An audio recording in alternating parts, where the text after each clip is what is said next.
ಕರ್ನಾಟಕದ ಇತಿಹಾಸದ ಉಸಿರು, ಕನ್ನಡದ ಪ್ರಥಮ ರಾಜಧಾನಿ, ಮತ್ತೆ ಮತ್ತೆ ಹುಟ್ಟಿ ಬರಬೇಕೆನಿಸುವ ಪುಣ್ಯಭೂಮಿ ಬನವಾಸಿ.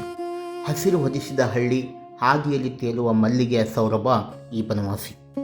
ಆಕಾಶದ ಮೇಘಗಳನ್ನು ಮುಟ್ಟಿ ವಂದಿಸುವ ಈ ಹಳೆಯ ಪುಣ್ಯದ ವನ.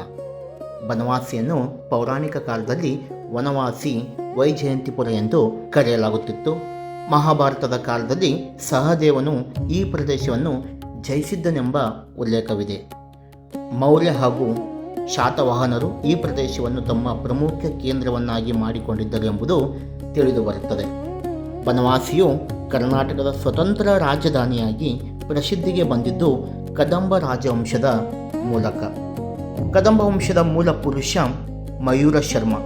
ಈತನು ತಾಳಗುಂದದ ವೈದಿಕ ಬ್ರಾಹ್ಮಣದ ಕುಟುಂಬದ ವಿದ್ವಾಂಸನಾಗಿದ್ದ. ಉನ್ನತ ವಿದ್ಯಾಭ್ಯಾಸಕ್ಕಾಗಿ ತಮಿಳುನಾಡಿನ ಕಂಚಿಗೆ ತೆರಳಿದಾಗ ಅಲ್ಲಿನ ಪಲ್ಲವರ ಅವಮಾನಕ್ಕೆ ಒಳಗಾಗಿ ಶಾಸ್ತ್ರವನ್ನು ಬದಿಗೊತ್ತಿ ಅಸ್ತ್ರವನ್ನು ಹಿಡಿಯಲು ತೀರ್ಮಾನಿಸುತ್ತಾನೆ. ನಂತರದಲ್ಲಿ ಕ್ರಿಸ್ತಶಕ 345ರಲ್ಲಿ ಮಯೂರ ಶರ್ಮನು ಕದಂಬ ರಾಜ್ಯವನ್ನು ಸ್ಥಾಪನೆ ಮಾಡ್ತಾನೆ. ವರ್ಧಾ ನದಿಯ ದಂಡೆಯ ಮೇಲಿರುವ ಬನವಾಸಿಯನ್ನು ತನ್ನ ಮೊದಲ ರಾಜಧಾನಿಯನ್ನಾಗಿ ಮಾಡಿಕೊಂಡನು. ಕನ್ನಡವನ್ನು ಆಡಳಿತ ಭಾಷೆಯನ್ನಾಗಿ ಮಾಡಿಕೊಂಡು ಕರ್ನಾಟಕಕ್ಕೆ ಪ್ರಥಮ ಬಾರಿಗೆ ಕನ್ನಡವನ್ನು ರಾಜಭಾಷೆಯನ್ನಾಗಿ ಸ್ಥಾನಮಾನವನ್ನು ನೀಡುತ್ತಾರೆ. ಕದಂಬರು ಬನವಾಸಿಯಿಂದ ಆಡಳಿತ ನಡೆಸುವಾಗ ಪದ್ಮ ಕಟಂಕ ಎಂಬ ಬಂಗಾರದ ನಾಣ್ಯಗಳನ್ನು ಕೂಡ ಚಲಾವಣೆಗೆ ತರುತ್ತಾರೆ. ಇಲ್ಲಿನ ಅತ್ಯಂತ ಪ್ರಾಚೀನ ಹಾಗೂ ಚಾರಿತ್ರಿಕವಾದ ಮಧುಕೇಶ್ವರ ದೇವಾಲಯವು ವಿಶೇಷವಾಗಿದ್ದು, ಲಿಂಗವು ಜೇನಿನ ಬಣ್ಣ ಹೊಂದಿರುವುದರಿಂದ ಮಧುಕೇಶ್ವರ ಎಂಬ ಹೆಸರು ಬಂದಿದೆ. ವರದೆಯ ಮಡಿಲಲ್ಲಿ ನಾದವು ತೇಲಿ ಮಧುಕೇಶ್ವರನ ಮೂರ್ತಿಯ ಮುಂದೆ ಮೂಕವಾಯಿತು ಕಾಲದ ಪಯಣದ ಅಲೆಗಳು ಅನ್ನುವಂತೆ ಗತವೈಭವವನ್ನು ಸಾರುತ್ತಿದೆ. ಕದಂಬರ ಶೌರ್ಯಕ್ಕೆ, ಕಲಾಪ್ರೇಮಕ್ಕೆ, ಕನ್ನಡ ನಾಡಿನ ಪ್ರಾಚೀನ ವಾಸ್ತುಶಿಲ್ಪಕ್ಕೆ ಜೀವಂತ ಸಾಕ್ಷಿಯಾಗಿ ಮಧುಕೇಶ್ವರ ದೇವಾಲಯವು ಇಂದಿಗೂ ತಲೆ ಎತ್ತಿ ನಿಂತಿದೆ.